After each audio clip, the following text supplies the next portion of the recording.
Assalamualaikum warahmatullahi wabarakatuh. Alhamdulillahirrahmanirrahim. Siang ini kita berjumpa kembali dalam perkuliahan daring mata kuliah manajemen agribisnis.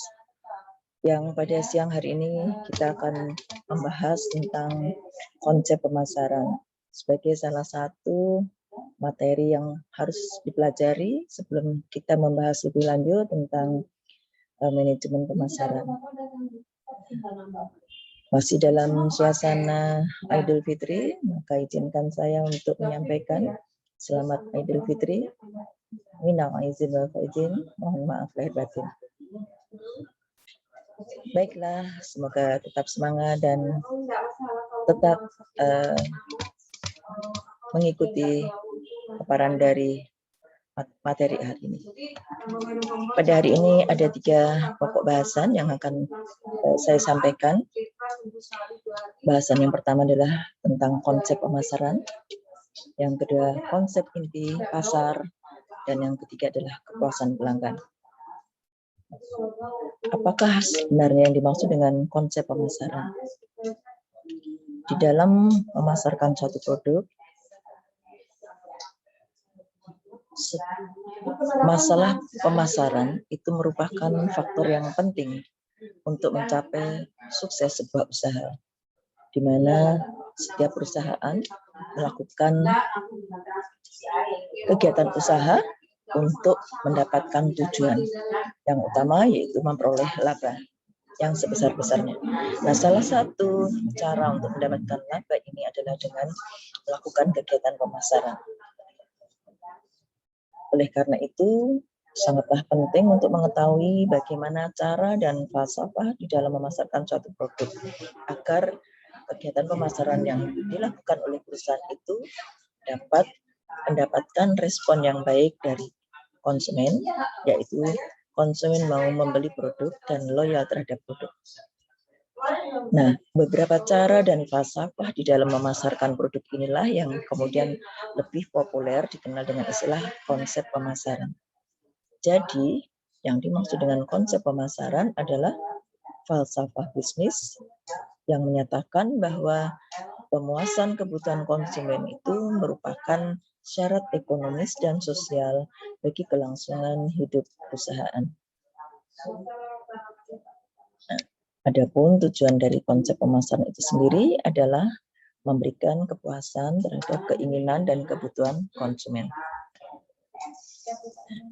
Kalau kita melihat pada paparan slide ini, maka konsep pemasaran itu diawali dari kegiatan atau proses pemasaran itu sendiri, di mana proses pemasaran itu melibatkan tiga pihak yang saling berhubungan. Yang pertama adalah perusahaan sebagai pihak yang menawarkan produknya.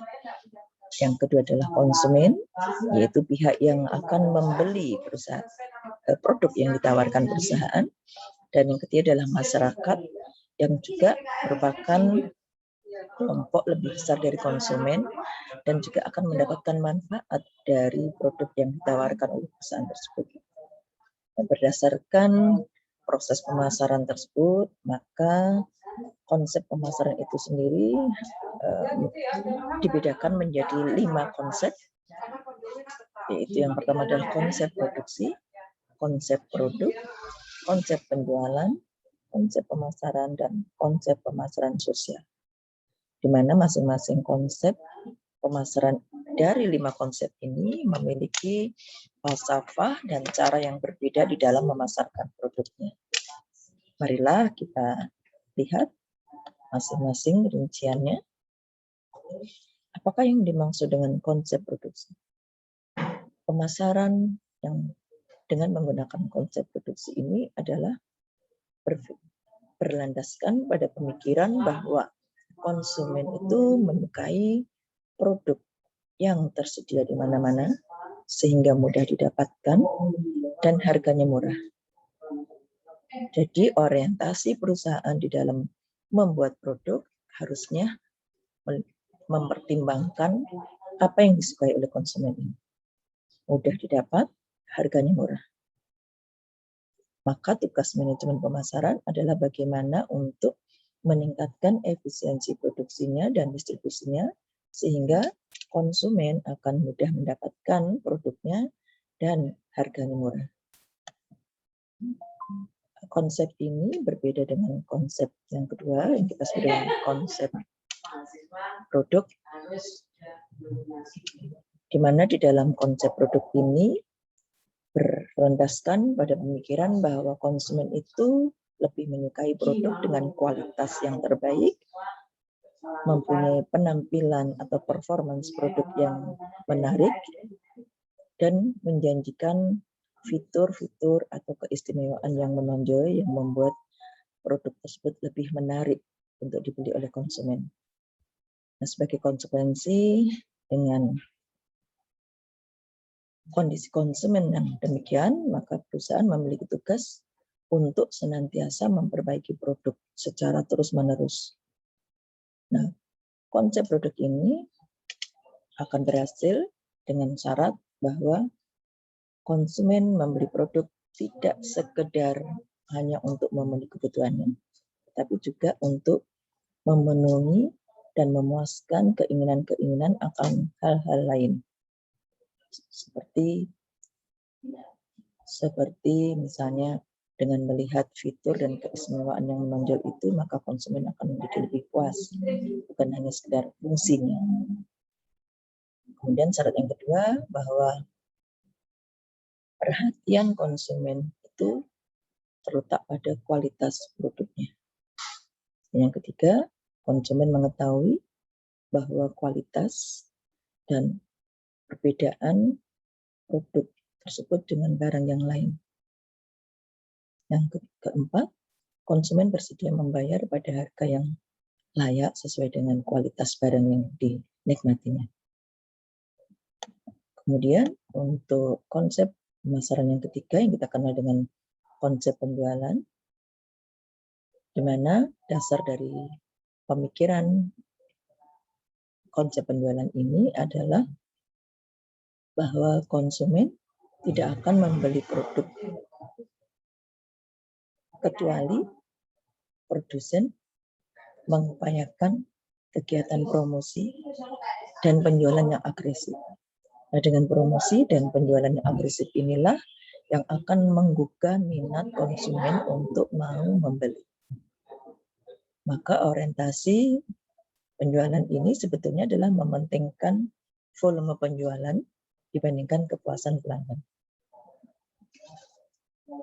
Adapun dasar pemikiran dari konsep penjualan ini adalah yang pertama, tugas perusahaan itu yang utama adalah menjual sebanyak-banyaknya. Yang kedua, konsumen itu agar mau membeli maka harus didorong dengan kegiatan promosi. Dan yang ketiga, apabila ada konsumen yang tidak membeli, maka sebetulnya masih banyak pembeli-pembeli yang lain yang akan siap untuk membeli produk perusahaan. Kemudian yang keempat adalah konsep pemasaran, di mana ini konsep ini yang kita kenal dengan konsep pemasaran modern yang berorientasi kepada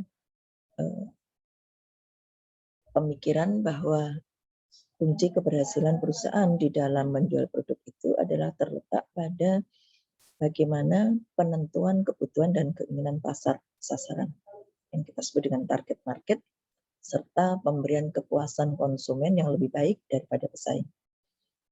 Jadi di sini tekanannya adalah bagaimana memuaskan keinginan dan kebutuhan konsumen lebih baik dari perusahaan-perusahaan bersaing. Nah, dasar yang terkandung dalam konsep pemasaran di sini adalah yang pertama, pemuasan keinginan kelompok-kelompok pembeli tertentu. Ini perusahaan harus memahami bahwa setiap kelompok pembeli itu memiliki tingkat keinginan dan kebutuhan yang berbeda-beda dengan kelompok yang lain. Dan setiap keinginan dan kebutuhan inilah yang harus menjadi tujuan atau orientasi perusahaan untuk menawarkan produk yang sesuai dengan keinginan mereka. Yang kedua, Untuk mengetahui keinginan kelompok pembeli tersebut, maka perlu dilakukan program riset pemasaran. Dan yang ketiga, semua kegiatan yang dilakukan oleh perusahaan itu di bawah kontrol unit pemasaran yang terintegrasi. Artinya bahwa semuanya aktivitas-aktivitas perusahaan itu terintegrasi dengan berorientasi pada misi dan tujuan unit pemasaran, yaitu untuk memuaskan konsumennya. Dengan demikian, maka nanti bagian produksi akan menciptakan produk yang sesuai dengan kebutuhan konsumen. Bagian keuangan akan melakukan tindakan-tindakan untuk merancang biaya dan harga yang sesuai dengan kebutuhan konsumen.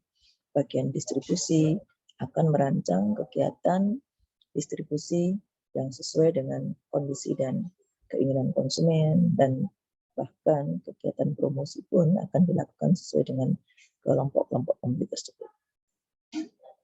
Kemudian yang keempat, bahwa kepuasan konsumen itu dapat menimbulkan loyalitas kepada produk tersebut, memberikan kesan yang baik pada pembeli.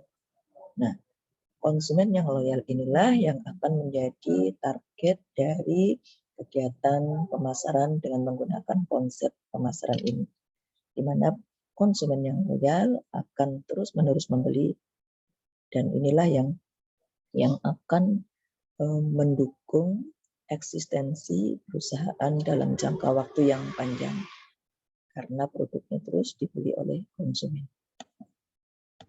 Dan yang terakhir adalah konsep pemasaran sosial. Konsep pemasaran sosial ini berdasarkan pada pemikiran bahwa tugas pemasaran itu adalah untuk menentukan kebutuhan, keinginan, serta kepentingan pasar sasaran, dan memenuhinya dengan lebih efektif dan lebih efisien dibandingkan para pesaingnya, dengan cara mempertahankan dan meningkatkan kesejahteraan konsumen khususnya dan masyarakat pada umumnya, sehingga memiliki ruang lingkup yang lebih luas dibandingkan konsep pemasaran.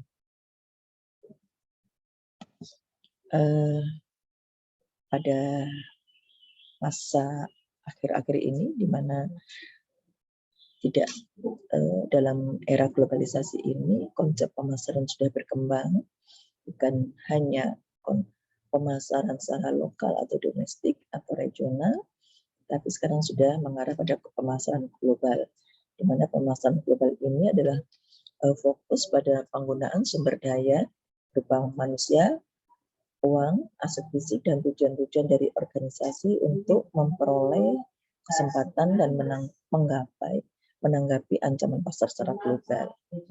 Konsep pemasaran global ini lebih mengacu pada faktor lingkungan yang dapat mempengaruhi marketing, di mana lingkungan di sini adalah lingkungan yang global. Tujuan akhirnya adalah untuk pemenuhan seluruh kebutuhan masyarakat serta memberikan dampak yang manfaat kepada semua pihak yang terlibat dalam pemasaran perusahaan tersebut. Untuk konsep pemasaran global ini mungkin nanti akan dibahas lebih spesifik pada bab yang lain.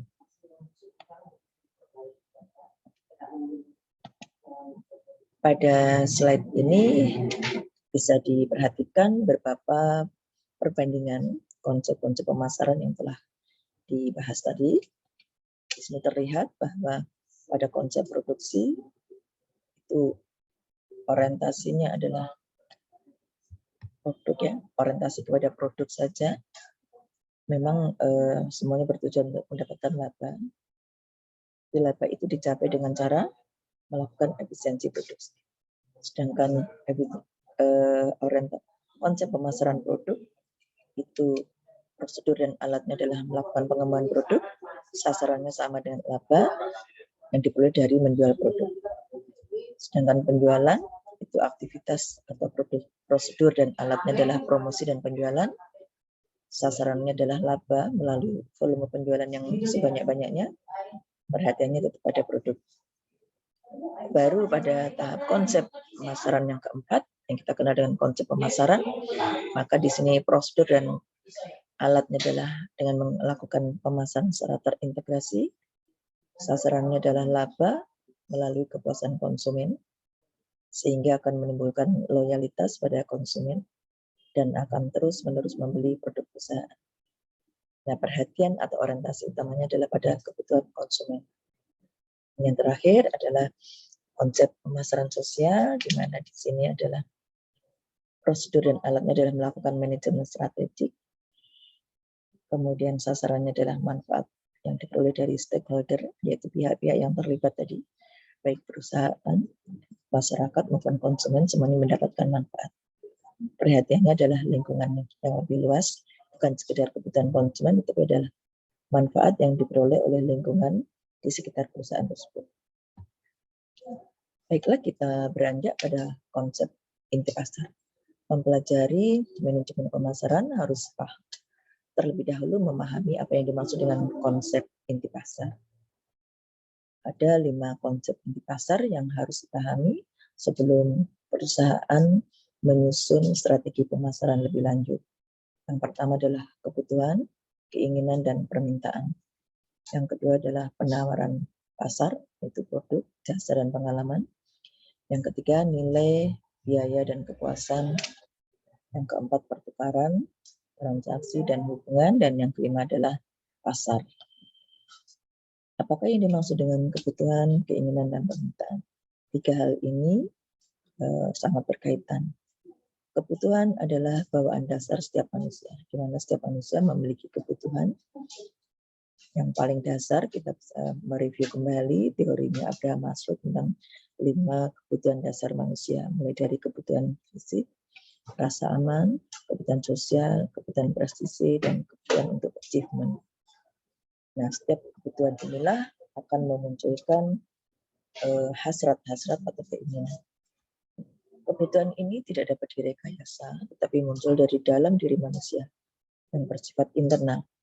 Contohnya kebutuhan makan, minum, pakaian, tempat tinggal, rasa aman, dan penghargaan. Ingat, ini teorinya Maslow.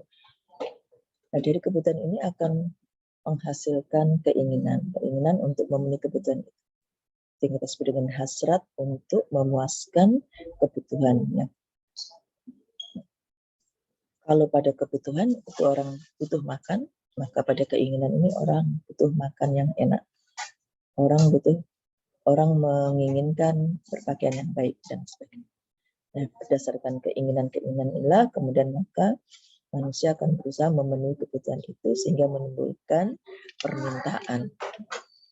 Jadi permintaan pada dasarnya merupakan keinginan produk yang spesifik didukung kemampuan dan kesediaan untuk membeli produk tersebut.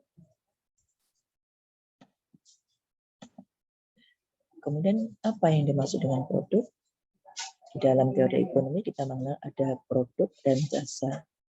Produk adalah sesuatu yang ditawarkan untuk memuaskan kebutuhan dan keinginan. Contohnya sayur, buah, beras, dan sebagainya untuk memenuhi kebutuhan manusia akan pangan. Kemudian di dalam produk itu sendiri sebetulnya terdapat produk yang tidak berwujud secara fisik yang kita kenal dengan istilah jasa, yaitu sesuatu yang ditawarkan kepada pihak lain, tidak berwujud, dan tidak mengakibatkan seseorang memiliki sesuatu apabila membelinya. Contohnya jasa rekreasi, jasa pangkas rambut, jasa layanan perbankan. Kalian sangat merasakan bahwa membeli jasa itu sangat terasa hasilnya, tetapi tidak berwujud. Nah, bandingkan produk pertanian dan hasil olahannya itu merupakan produk yang ditawarkan oleh perusahaan-perusahaan agribisnis agar dibeli oleh konsumen. Kemudian yang ketiga, nilai dalam konsep di pasar ada nilai, biaya, dan kepuasan. Konsep dasarnya adalah nilai pelanggan atau customer value, yaitu penentuan peringkat produk dari yang paling memenuhi sampai yang tidak dapat memenuhi kebutuhan. Jadi setiap produk itu mempunyai nilai, dan nilai itu dibangun oleh customer atau pelanggan itu sendiri. Nilai di sini adalah merupakan estimasi pelanggan mengenai kemampuan total suatu produk untuk memuaskan kebutuhannya. Nah, pilihannya adalah konsumen akan memilih produk-produk yang menghasilkan lebih banyak nilai bagi dirinya.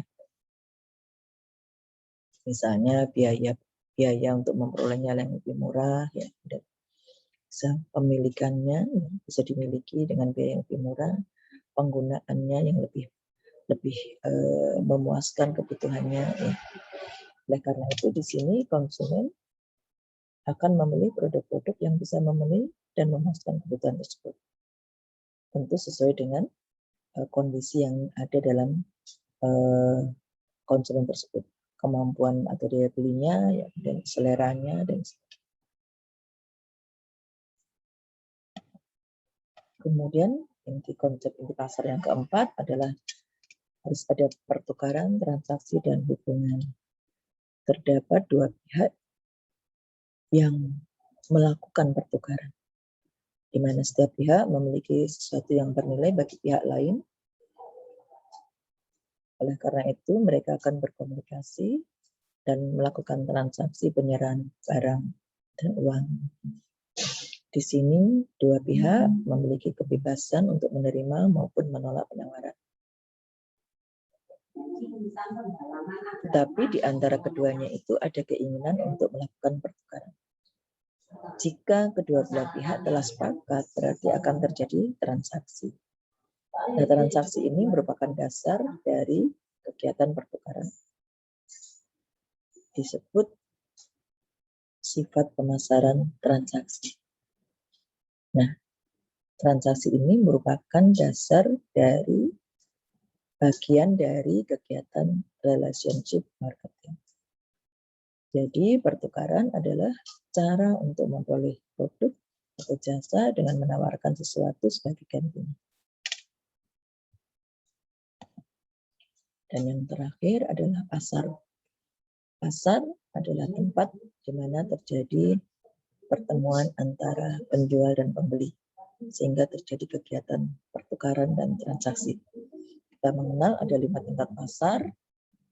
Ada pasar potensial, yaitu pasar yang berisi konsumen-konsumen yang memiliki minat untuk membeli.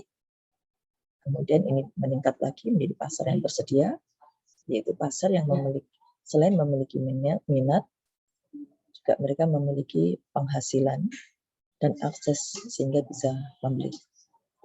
Yang ketiga, pasar yang tersedia yang memenuhi syarat, yaitu mereka memiliki minat, memiliki penghasilan,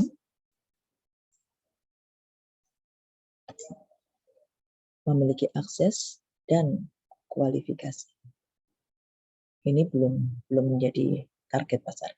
Kemudian yang keempat adalah pasar yang dilayani, yaitu benar-benar pasar yang sudah menjadi target pasar perusahaan yang akan dibidik menjadi sasaran di dalam sebagai pembeli produk perusahaan. Ini pasar yang dilayani. Kemudian yang kelima adalah pasar penetrasi, yaitu benar-benar telah dilakukan pembelian oleh konsumen. Nah, inilah pasar-pasar inilah yang nantinya akan dijadikan target pasar yang akan menikmati produk-produk perusahaan dan mendapatkan akan dipengaruhi dengan menggunakan strategi pemasaran yang dilakukan oleh perusahaan. Dan poin yang ketiga adalah tentang kepuasan pelanggan. Mohon diingat bahwa kepuasan pelanggan ini merupakan salah satu syarat atau salah satu fokus dari kegiatan pemasaran yang berorientasi pada konsep pemasaran, di mana ini merupakan salah satu ciri dari kegiatan pemasaran modern, ya, yang banyak orang menyebutnya sebagai paradigma baru di dalam kegiatan pemasaran. Jadi kalau paradigma yang lama itu tidak berorientasi pada kepuasan pelanggan, tetapi berorientasi kepada produk, memproduksi baru menjual. Tapi kalau pemasaran, kegiatan konsep pemasaran tadi, bagaimana kita memahami kebutuhan dan keinginan pasar, kemudian kita berusaha menciptakan produk yang bisa memuaskan kebutuhan dan keinginan pasar. Maka sekali lagi, bahwa kepuasan pelanggan itu merupakan salah satu fokus dari kegiatan pemasaran yang berdasar pada konsep pemasaran. Nah, untuk bisa memahami kepuasan pelanggan, tentu harus dilakukan berbagai upaya sehingga kita bisa merumuskan dengan pasti apa yang diinginkan oleh pelanggan, dan pelanggan akan merasa puas dengan produk yang ditawarkan itu. Sebelum kita membahas lebih lanjut tentang kepuasan pelanggan, mari kita lihat beberapa definisi tentang kepuasan pelanggan. Kepuasan merupakan tingkat perasaan seseorang yang menyatakan hasil perbandingan kinerja produk yang ditawarkan oleh perusahaan dengan produk yang diharapkan oleh konsumen. Nah, dampak dari kepuasan pelanggan ini akan dapat dilihat dari perilaku pelanggan tersebut terhadap produk yang ditawarkan perusahaan, di mana salah satu indikator untuk mengetahui kepuasan pelanggan adalah bisa dilihat dari sikap pembelian produk yang dilakukan oleh konsumen. Konsumen yang puas dengan produk perusahaan tentu akan membeli ulang, membeli terus-menerus produk-produk perusahaan tersebut. Nah, salah satu cara untuk memuaskan konsumen adalah dengan cara menawarkan produk yang berkualitas. Apa yang dimaksud dengan produk berkualitas? Produk berkualitas di sini maksudnya adalah kualitas itu mencerminkan manfaat atau benefit yang diperoleh dan dirasakan oleh pelanggan. Dengan demikian, maka sangatlah penting perusahaan melakukan berbagai upaya untuk mengetahui manfaat apa yang diinginkan oleh pelanggan, sehingga produk yang ditawarkan itu akan dapat memuaskan kebutuhannya. Nah, tingkat kepuasan itu sendiri secara teori dibedakan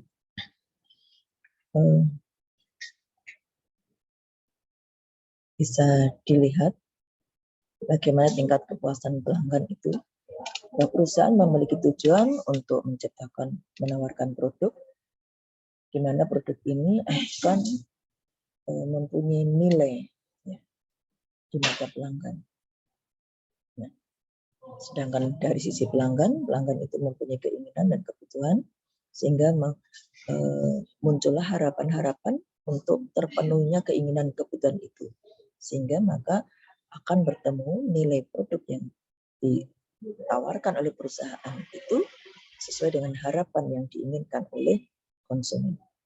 Maka tingkat kepuasan pelanggan itu akan tercapai manakala produk yang ditawarkan itu sama memberikan kepuasan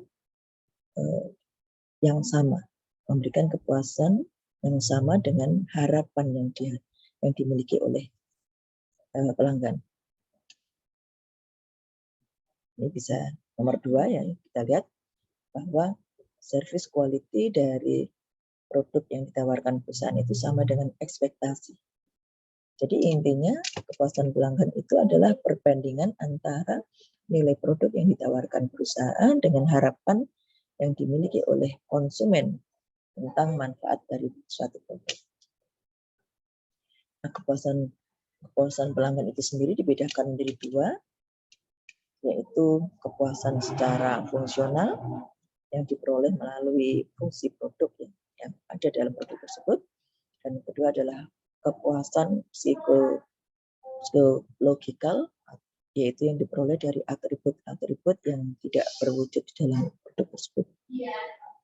Itu fitur-fitur yang ditawarkan oleh produk sehingga dapat menarik minat dan memberikan kepuasan kepada pelanggan. Dan dua hal inilah yang akan menjadi kunci pembelian dan dasar pengambilan keputusan oleh konsumen dalam membeli produk. Ada beberapa hal yang mempengaruhi kepuasan pelanggan di dalam membeli produk. Yang pertama, seperti yang saya sudah sampaikan pada slide sebelumnya, kualitas produk. Kualitas produk ini memegang nomor urut 1 ya, nomor urut yang pertama di dalam menunjang kepuasan pelanggan. Menurut teori dari hasil penelitian Hendy Irawan Juwandi pada tahun 2004, bahwa kualitas produk itu bisa dilihat dari yang pertama kinerjanya, yaitu karakteristik operasi dasar suatu produk. Yang kedua daya tahannya atau umur produknya. Yang ketiga kesesuaian dengan speknya. Yang keempat fitur, itu karakteristik produk yang menarik, yang membuat, yang menyempurnakan fungsi produk sehingga membuat konsumen menarik. Yang kelima adalah reliability, yaitu kemungkinan produk tersebut bisa bekerja dengan memuaskan. Dan yang keenam, estetika atau penampilan produk, keindahan produk. Yang ketujuh, perceived quality atau kesan kualitas penggunaan produk tersebut. Jadi seringkali banyak produk ditawarkan dengan menawarkan banyak fitur dan kualitas, tetapi kadang konsumen tidak memahami cara penggunaannya. Nah, kalau ini terjadi, maka bisa menimbulkan kesan kualitas yang kurang baik. Dan yang ketujuh adalah serviceability atau kecepatan dan kemudian mendapatkan service, ya, kompetensi dan layanan. Kemudian faktor kedua yang mempengaruhi kepuasan pelanggan adalah kualitas pelayanan. Kita semuanya tahu bahwa selain membeli kualitas, banyak konsumen juga menginginkan pelayanan yang baik, ya, ketika membeli maupun setelah membeli. Yang ketiga adalah emosional. Jadi kepuasan pelanggan bersifat emosional, di mana setiap orang memiliki respon emosional yang berbeda-beda terhadap suatu produk. Ada yang dengan produk tertentu sudah merasa puas, ada yang lain itu. Nah, ini bersifat subjektif. Kemudian yang keempat, yang mempengaruhi kepuasan pelanggan adalah harga produk. Dan yang kelima adalah biaya. Biaya di dalam mendapatkan atau memperoleh produk itu. Misalnya kalau kita ingin membeli produk, ternyata kita harus mengeluarkan biaya yang besar, harus pergi ke suatu tempat yang jauh, itu akan menjadi pertimbangan untuk mencapai kepuasan. Nah, bagaimana caranya mengukur kepuasan pelanggan dan indikator apa yang bisa kita gunakan dan manfaat apa yang akan diperoleh dengan mendapatkan kepuasan dari pelanggan ini. Maka di sini ada 4 cara untuk mengukur kepuasan pelanggan. Yang pertama adalah menggunakan sistem keluhan dan saran, di mana kita sudah banyak melihat banyak perusahaan besar yang sudah mencantumkan website, nomor telepon, atau kemudian kotak-kotak saran untuk memberikan dan menyampaikan keluhan dan saran atas produk yang dibeli oleh konsumen. Melalui sistem keluhan dan saran ini, maka perusahaan akan bisa mengevaluasi kekurangan-kekurangan yang menyebabkan pelanggan tidak puas, ataupun sebaliknya kelebihan-kelebihan yang membuat pelanggan jadi puas, hingga bisa mempertahankan atau meningkatkan layanan tersebut. Yang kedua, bisa dilakukan survei kepuasan pelanggan. Kita melakukan survei dengan menggunakan kuesioner, menanyakan kepada para pelanggan tentang produk yang telah dibeli. Dan yang ketiga, ghost shopping. Jadi kita bisa melakukan pembelian secara gelap, ya, ghost, ya, secara sembunyi-sembunyi terhadap produk-produk perusahaan yang lain, kemudian mencari kelebihan dan kekurangannya untuk memperbaiki produk yang dibuat oleh perusahaan.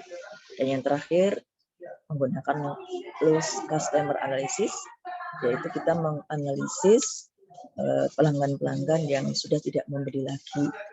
Keluhan-keluhan mereka apa, ini akan menjadi bahan pertimbangan untuk penyempurnaan produk kita di masa yang akan datang. Nah, dengan melakukan berbagai cara ini, maka perusahaan akan dapat mengukur sejauh mana tingkat kepuasan pelanggan itu dengan indikator pada pembelian produk.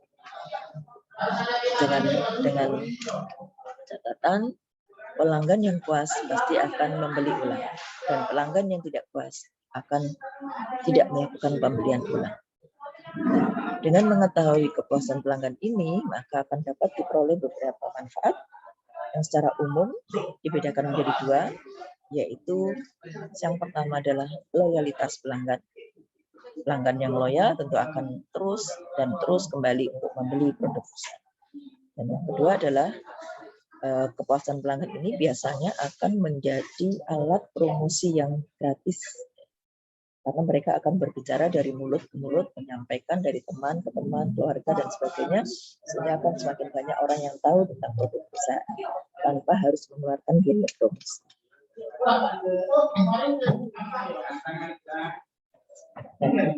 Sekarang bagaimana dengan penerapan konsep pemasaran kecil di dalam kegiatan bisnis di bidang pertanian atau agribisnis? Secara teori, konsep pemasaran ini tetap harus diterapkan di dalam mengelola kegiatan pemasaran di dalam agribisnis. Hanya saja ada beberapa hal yang harus dipahami, bahwa konsep pemasaran ini tentu harus disusun dan dirancang dengan memperhatikan sifat produksi, sifat produk, sifat konsumsi, dan skala usaha yang ada di dalam kegiatan bisnis di bidang pertanian yang berbeda dengan kegiatan non-pertanian.